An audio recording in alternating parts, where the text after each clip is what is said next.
On this episode of Project Race Car, we start preparing for the Wakefield 300 and get our racing licenses.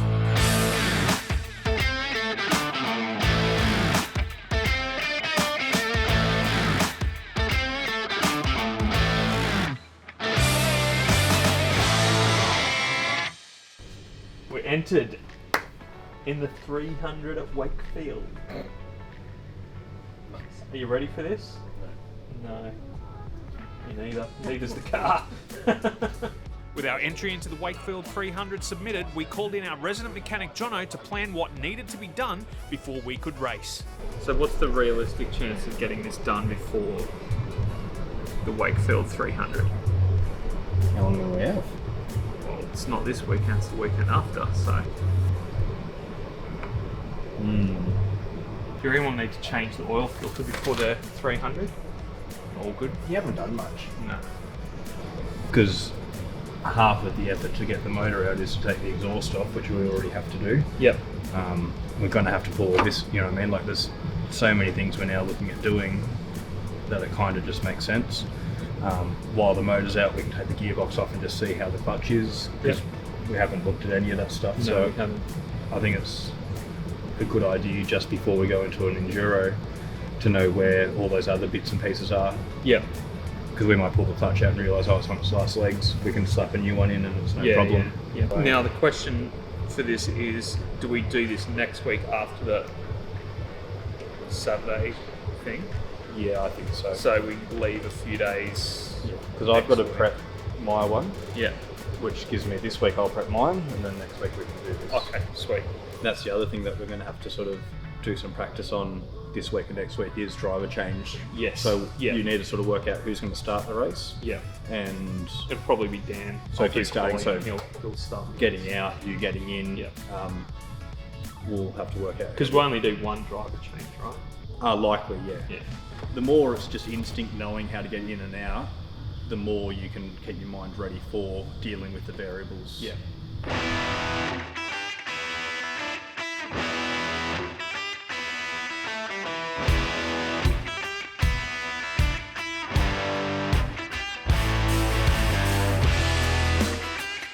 But at the end of the day, round about here is where hopefully you'll all be, if you're all good children.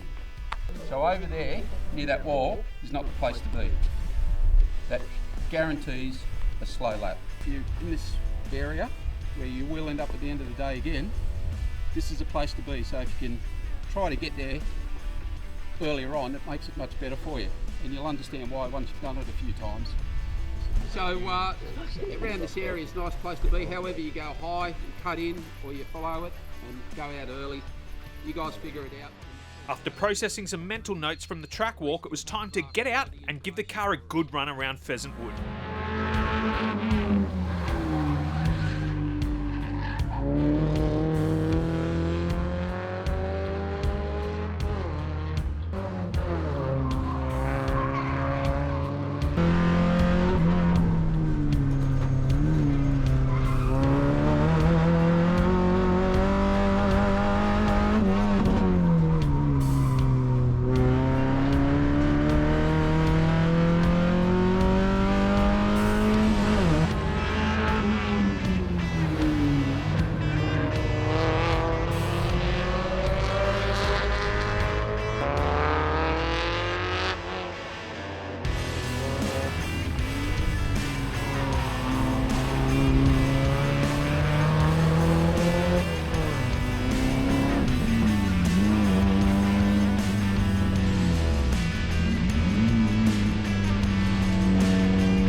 Spent after an hour.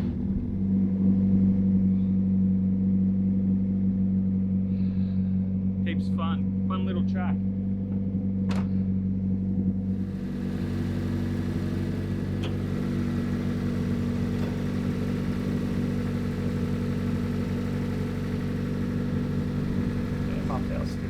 2:30 now. We've got an hour and a half.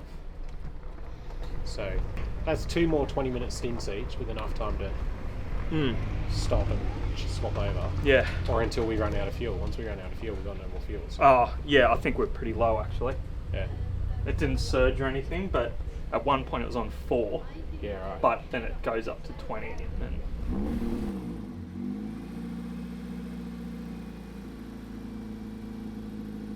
I reckon it's you come in and then you sit on an angle and the overflow just drizzles out. Yeah, well, it's not overheating. No, it didn't give me any overheating water. Although the colour of that water's a bit dodgy, we're going to have to try that. Whoa, it's hot out there.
You're not going to be able to drive, there's no overflow there, you're going to hop out. I think we're done for the day. It must be out on the track though. Yeah, yeah, it's just gone, hey. Like, there's supposed to be an overflow there for the radiator. It ain't there no more, which is not ideal. That sucks. I was ready to have a go. I was always felt off about that overflow being there, hey, in the wheel well. It's not the best place for it. Came down to the bottom corner, hooked a left, and I had a bang. There was a pop the Radiator overflow out of the car. Oh. Yeah.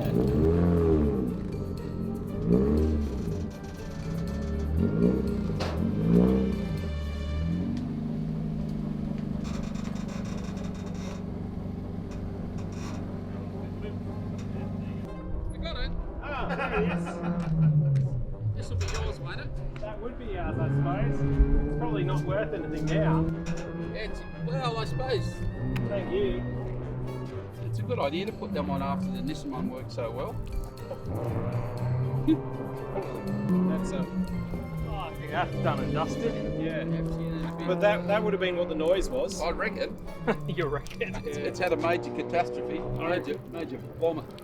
I reckon it's come off and the wheels picked it up and spat it underneath it. And that's why I've heard. That's probably where the dent. After getting back to the office, we quickly discovered exactly what had caused the overflow to break. That is one delaminated tyre. Delaminated. What happened there, Dan? It delaminated.